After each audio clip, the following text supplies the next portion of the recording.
Good morning. You're listening to WIFO-FM Jessup, Big Dog Country Radio, 105.5 FM. It is now time for the world-famous Butch and Bob Show for this 25th day of October. It is brought to you by O'Quinn & Associates, Murphy Builder Supply, Van's Barbecue, and by First Southern Bank. Are you looking for an insurance company that you can call and talk to a live person? Are you looking for an insurance company where you can walk in and talk to an agent?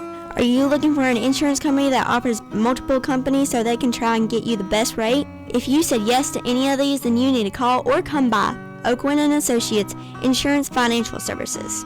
We offer multiple companies so we can find the best fit for you. Give us a call at 385-1000 or stop by our office at 212 South Fair Street right here in Jessup. Since 1946, Murphy's Builder Supply has been serving the folks of Jessup, Wayne, and surrounding counties with quality products and knowledgeable service. Matter of fact, they feel they sell service first to make sure you get exactly what you need for your home improvement projects. And with each employee at Murphy's being there for 10 years or more, you know you're talking with someone with the experience to help you with building supplies, tools, paint, and all the things you need from a full-service hardware store. The best choice in home improvement is Murphy's Builder Supply, 156 Northeast Broad Street, Jessup.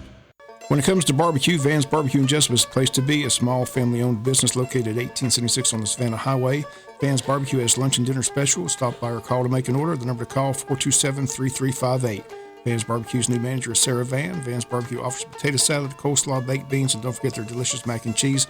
Also, check out their shrimp plates, the best in town.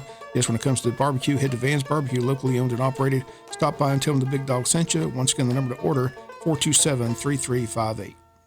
Hi, I'm Raymond Brown.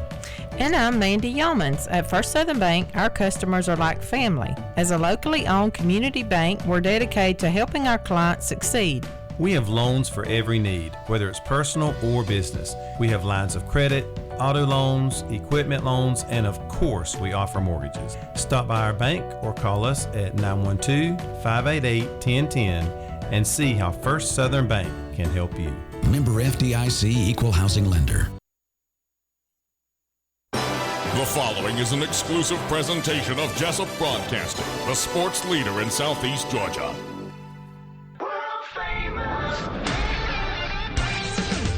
The world-famous Butch and Bob Show. World-famous Butch and Bob Show right here on WIFO, 105.5 FM in Jessup, Big Dog Country Radio. Good morning, Bob. How's it going? It's good. Busy week. Busy week. It is going to be a busy week. So you're going to travel over to Columbus, Georgia, and broadcast that game tomorrow between Wayne County and Central Carrollton. For girls softball. Is that correct? Yeah. This should be a great game. They're the number one team in the state, so look forward to knocking them off tomorrow. Okay. Well, we've got a very special guest in the studio with us this morning. Bob, who do we have as our guest? School Superintendent Dr. Sean Kelly in the studio. Saw him at the cookout the chamber did at the train depot. Said he wanted to come in and talk shop, so appreciate you coming out. Said he's welcome anytime, so I'm not sure. I know you want to talk about the bus situation, so we want to start there? Or? Sure, yeah. I appreciate you guys allowing us to come in and allowing me to come in. Hadn't been on the show in a while, but I just wanted to come in and kind of just, promote our school system, promote our people. We've been taking some body blows here lately, had some issues, and I just want to make sure people know that overall, we have a great school system. Our folks are tremendous. They work hard every single day. And I especially want to talk about our bus drivers and our transportation. We are experiencing, just like everybody else in the state and probably across the nation, a severe shortage of bus drivers. And our bus drivers run not only their route, but they run, 2 or 3 extra routes every morning and every afternoon. I mean, they're covering for each other. They're picking up kids here and taking them there. And our guys that we have now and our ladies are working extremely hard. And I've just heard some things, in a few places, about our transportation folks. And I just wanted, I wanted to come in here and promote them and let them know how much we, as a school system, support them. They try to run field trips. They make sure kids get to and from school, as safe as possible every single day. And they work extremely hard. And, I know they've been getting a little bit of criticism here lately. And granted, we've done a couple of things, that we're not very proud of and that we need to make sure we correct. But for the most part, our transportation folks are excellent, and I just want them to know that we support them 100%. How many bus drivers do we have? I mean, how many do you normally have? I mean, I heard the number is pretty low. From what I have been told by our current drivers, several years ago we were upwards of 60 drivers, and I think right now we have 29 regular drivers. Wow. I mean, my director, most, you don't like for your leadership to drive, but I mean, David Simmons drives, Ray Morris drives, our mechanics drive, our front office ladies drive. Whenever there's an accident, I have to go because there's nobody. Everybody else is on a bus. That's not normally the case. And so everybody is driving. We have teachers that drive. We have coaches that drive. And our county is so big, it takes a lot to get our kids to and from school. You see this in just about every county that you drive through. You'll see bus drivers needed. You'll see the yellow buses sitting out there with drivers needed and stuff like that. What is going on today? Why are school systems having difficulty filling the positions of bus drivers? Well, I know in the past, most of the time drivers would do it, not really for the wages that they earn, but for the benefits. Because you get the state benefits. They get all the benefits, for the most part that anybody else gets. And we would have some business owners or different kind of things that couldn't afford, their own personal benefits that sometimes would drive buses.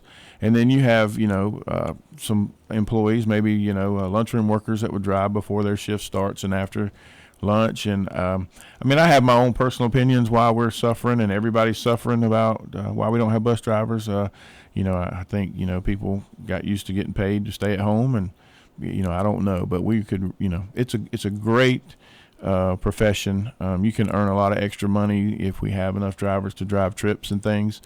But right now everybody's just struggling trying to find bus drivers. I used to have relatives over in Southwest Georgia, and several of those through the years after they retired became school bus drivers and did that for many years. So it's good for folks who are retired and still want to earn some extra income and so forth. But the state benefits is a great item that a folks can get when they're a school bus driver, because health insurance today is such a major factor in a person's budget that, if you can get that state benefit, that's good.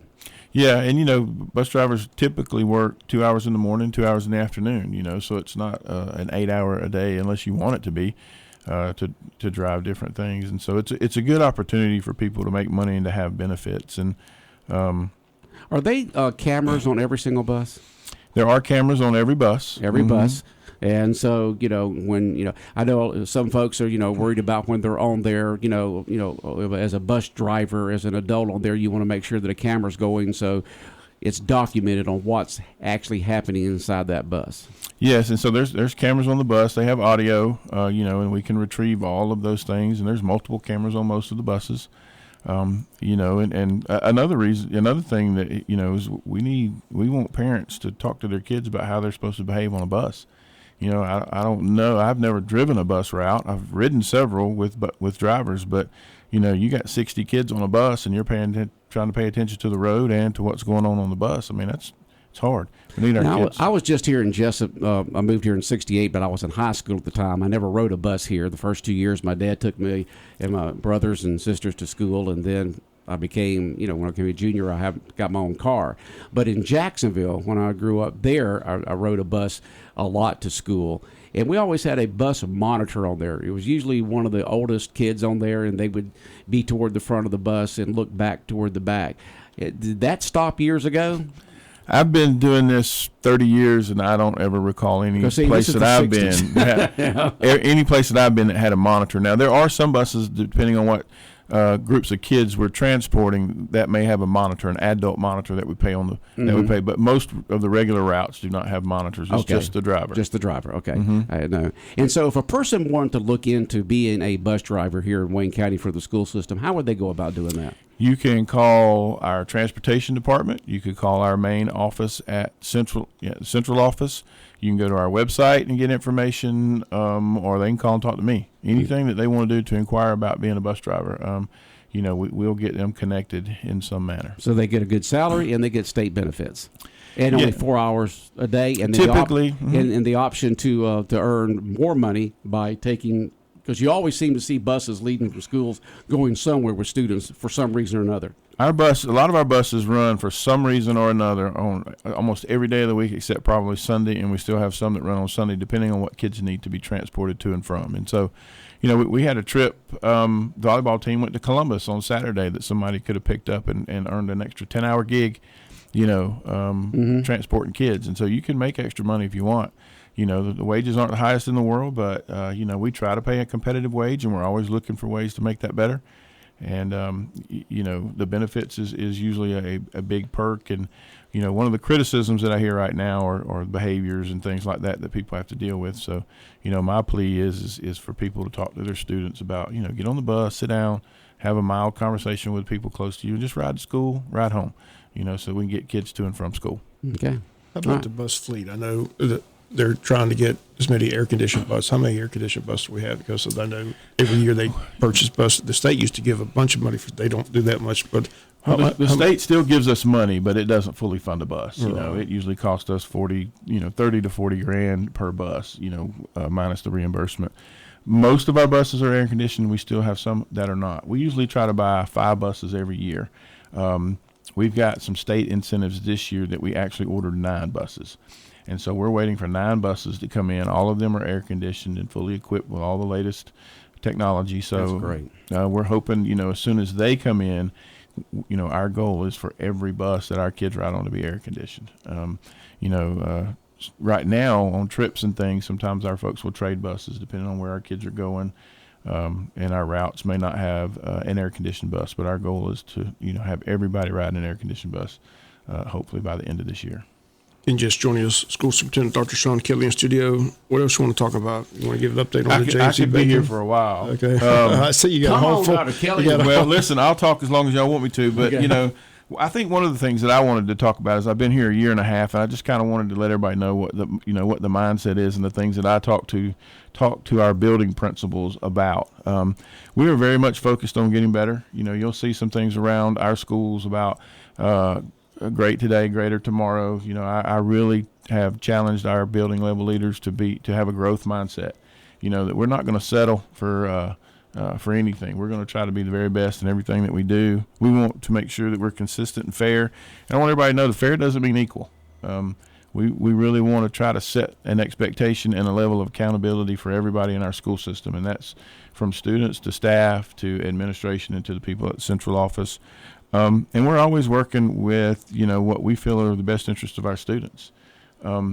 We try really hard to have the greatest quality in our teachers. We're always working to try to help them be better. There is the single most determining factor of a kid's success in school is the person standing in front of the room. And so we're always trying to make sure that we have really quality folks in front of our kids and working to make them better. So we're working real hard to build that level of expectation and accountability, and I want everyone to know that, I have 3 basic expectations of the people in our system and our kids. They need to make their grades, they need to behave, and they need to represent themselves, their schools, and their families in a manner that's appropriate. And that's what we're going to strive to do. As long as I'm here, we're going to push, and we're going to work hard to be the premier school system in the Southwest portion of the state, and hopefully, the state as a whole. And both on Fox News this morning and on Georgia News Network News, they were talking about the grade average after the COVID situation.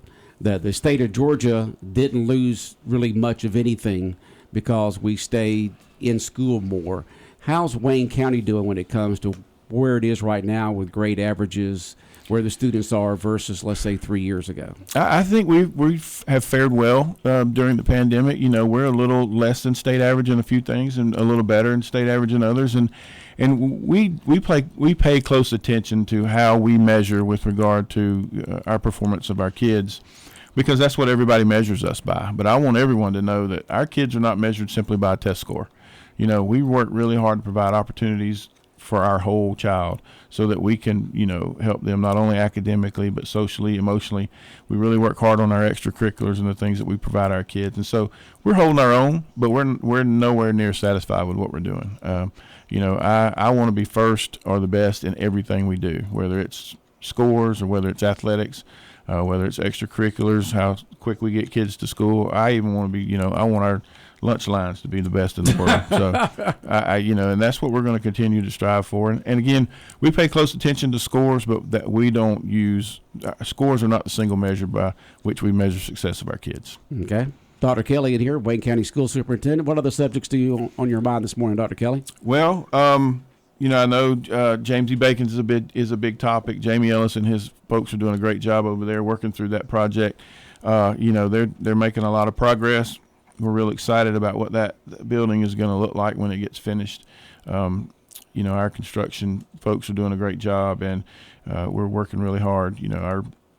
Our board has done a great job in providing leadership and guidance, not only with that project, but with all the things that go on in the school system. We finished the track, all but a few punch list items. We're fixing to start a huge project with HVAC at the high school. We're working on some roofs and things here in the county.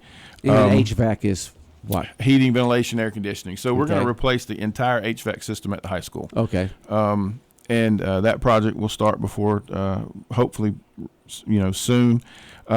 We just put 650 desks in our two middle schools, 325 each.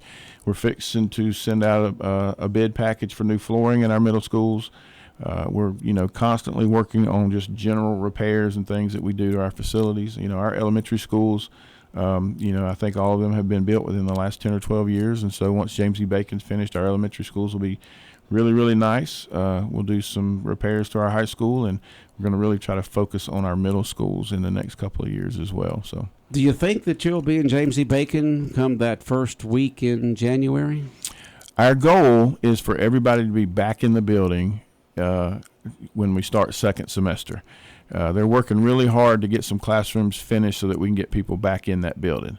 So that's our goal. Now, Are they still we've had goals before. Problems? Are they still having supply problems? Not as much as we were. Good. It's good to hear that. The supplies are starting to The come last in. thing we were really concerned about was glass. We couldn't get glass for windows.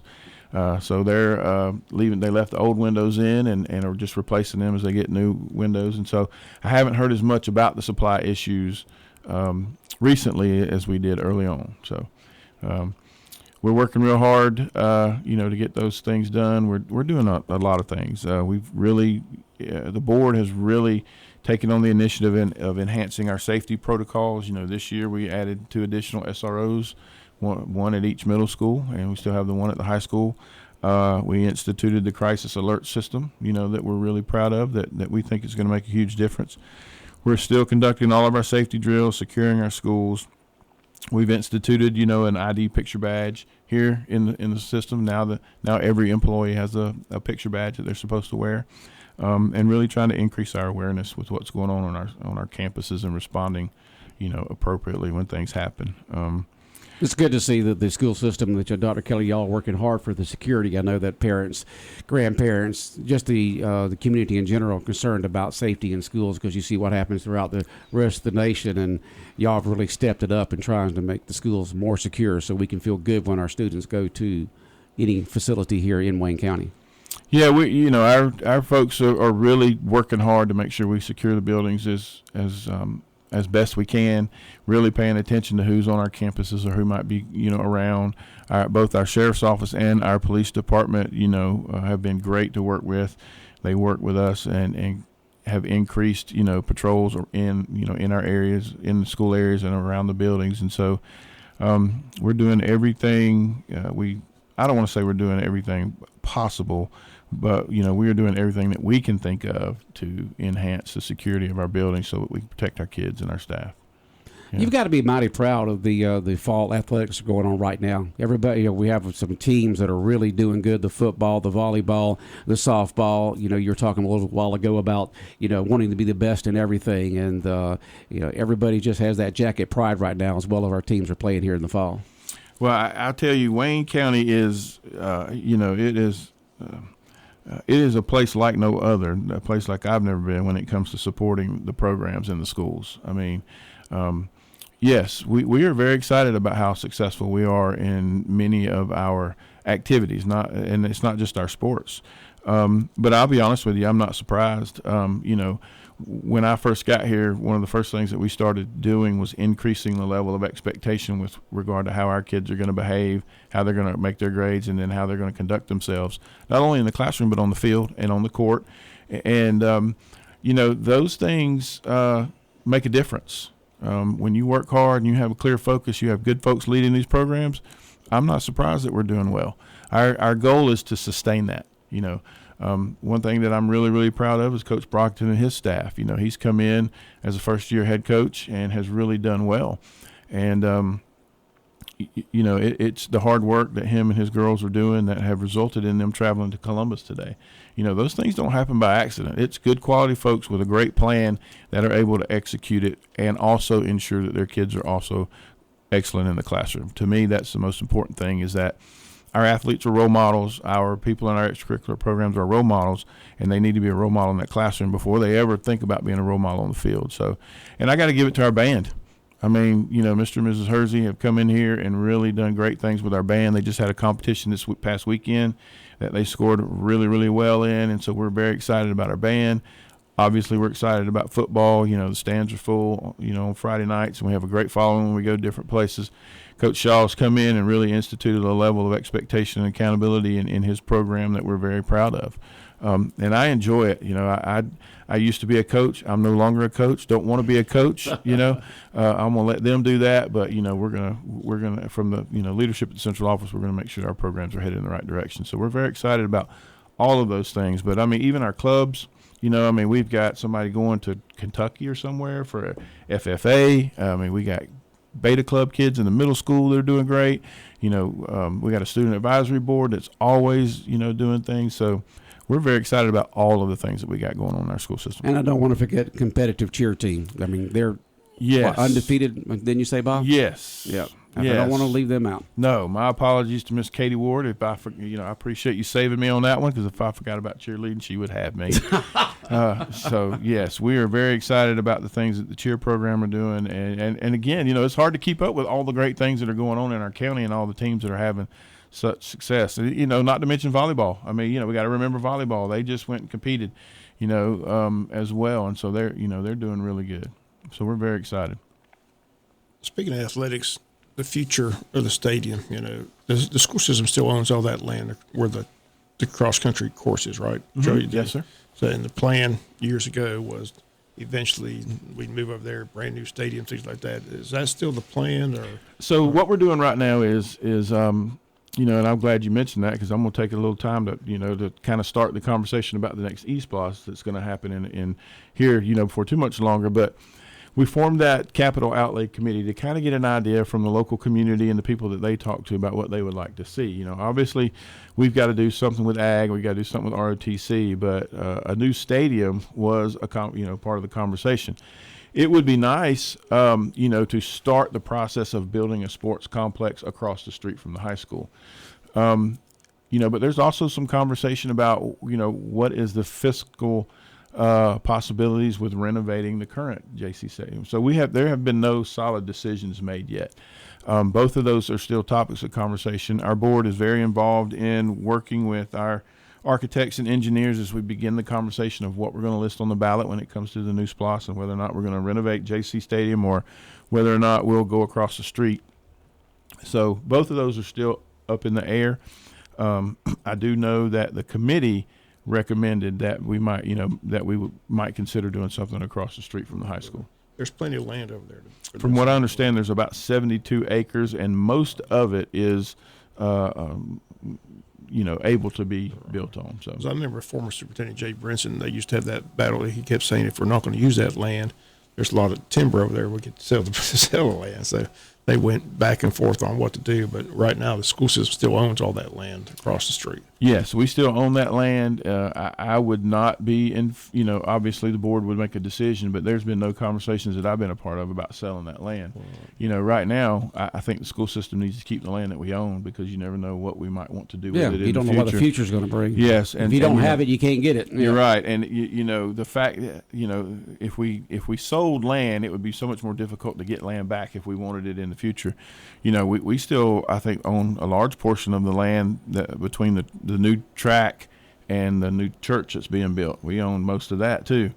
And so I don't, that's a lot of wetlands back there. I don't know how the opportunity to build there is, but I would be in favor of, keeping as much of the land that we currently own. It's just for to use it in the future, even long after I'm gone, somebody else could, do something. Somebody text in, because they've done it a few times here. Is there any way that you can get the bus drivers any more money, higher income? I would love to be able to give the bus drivers as much money as they think they deserve. I would love to do that. We just give every what we call classified position a 3% raise. And the thing about it is it's not only the bus drivers. It's food service, it's custodial, it's parapros. I mean, we would love to be able to do that. And, maybe in this next budget, those kind of conversations can be had. But, as of right now, it is what it is. But we're always looking to do things. One of the things that we've done, I think that was pretty proactive by our board is the, ESSER money allowed you to allocate funds for retention and promotion of the things that people were doing. So we've given every one of our employees a $2,000 gross salary adjustment twice already. So that's $4,000 we've given to every employee. So we're really trying to do what we can to increase compensation for all of our employees as much as we can. I know that some school systems are having difficulty filling all the teacher positions. Are we having that problem here in Wayne County? We probably have a couple of spots here and there that we still haven't filled, but our principals are very creative with regard to how they ensure kids are still receiving quality instruction. We can do extended day, what we call extended day, where somebody may give up their planning period to get a little bit of extra pay, and then they plan and things after school. Our biggest situation right now are substitutes.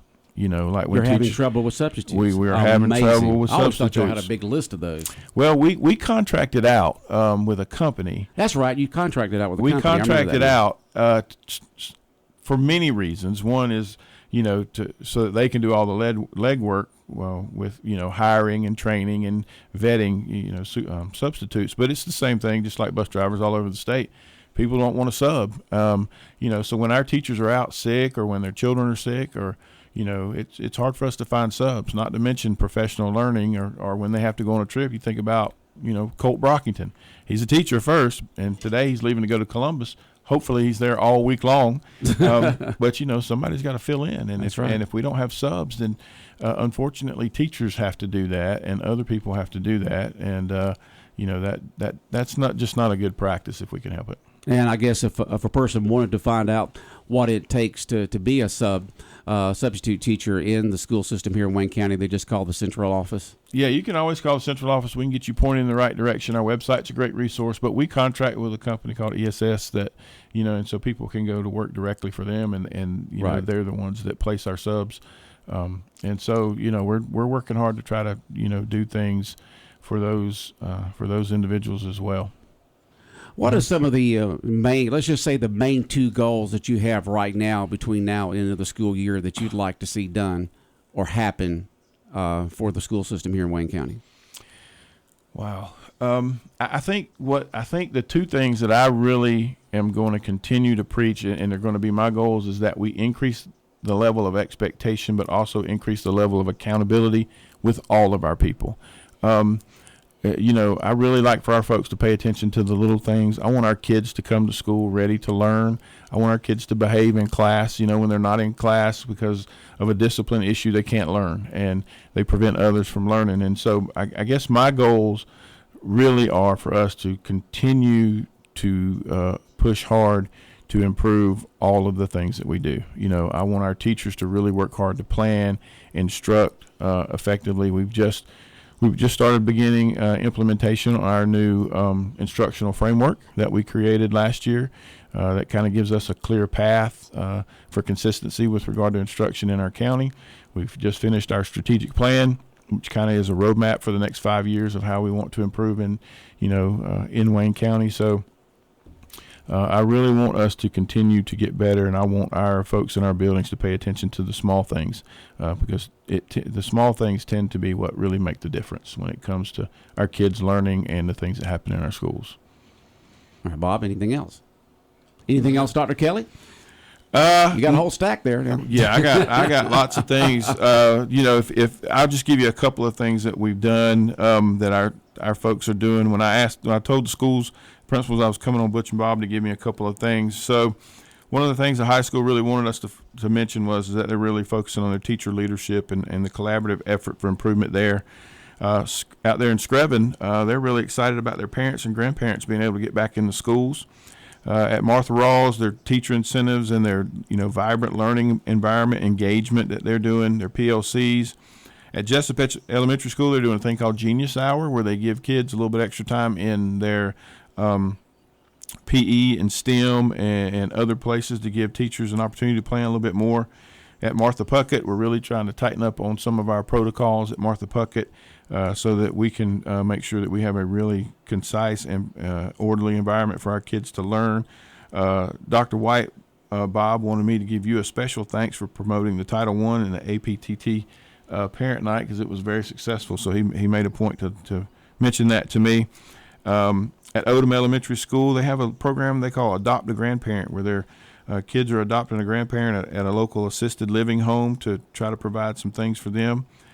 James E. Bacon wanted me to mention how close their people are really becoming at the 3 different sites that they're managing right now. We've got 3 different schools running at James E. Bacon. And then at Arthur Williams, they're doing a Parent Shadow Day and a lunch, and they're very excited. This is the 30th anniversary of Arthur Williams Middle School. So, we're doing a lot of things. And I think the last thing I want to mention is we offered some folks in the community an opportunity to do what we call teacher and principal for a day, where they could go in and shadow our teachers and shadow some of our administrators. And we had no takers. So no takers whatsoever. So we'll probably do that again. Let us know in advance and we'll promote it. Yeah, we'll probably do that again sometime in the spring. And what we may do is, if we don't get a whole lot of participation, we might come to y'all and see if you guys want to shadow some folks so that y'all could come back and talk about your experience on the radio. Sounds good. All right. Thank Dr. y'all. Kelly, school superintendent here in Wayne County, our special guest this morning on the world-famous Butch and Bob Show. Dr. Kelly, chair is always open for you to come in and tell the folks what's going on with the Wayne County school system. Thank y'all very much. We certainly appreciate y'all's support. Maybe one day we can come in here and do a question-answer thing with with people texting in. Okay. We had a couple, but I only was able to get to that one. So sure. Take care. Thank you. Have a good day. Appreciate it. All right, the world-famous Butch and Bob Show. We're here on WIFO, 105.5 FM in Jessup, brought to you by O'Quinn & Associates, Murphy Builder Supply, Vans Barbecue, and First Southern Bank.